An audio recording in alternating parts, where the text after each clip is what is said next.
It depends on the size of the school, but it's roughly 4 to 5 months on average, depending on weather, material availability. My name is David Hemstrott, Capital Project Manager for Berkeley County School District. I believe it's 7 under construction right now, total roof replacements. You know, we have, I believe it's 47 or 48 buildings that we maintain. Our maintenance department is flooded with roof work orders. If we don't replace them, it's just going to get worse.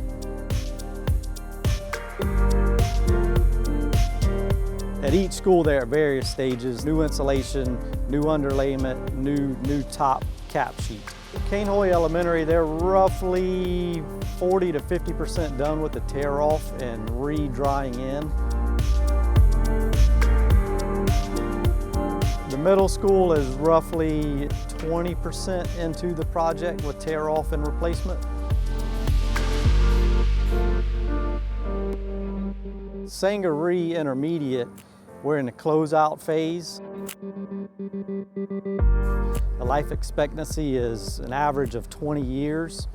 After 20 years, it starts to break down, causes leaks, issues inside the school.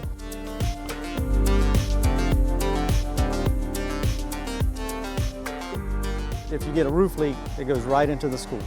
It could affect multiple things inside the building. If we don't do this process, maintain them, replace them when needed, we're going to have larger issues inside the schools where the students are. So it's a must.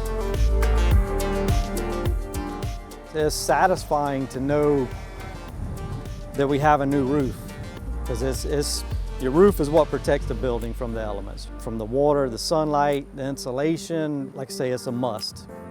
We can't do without it.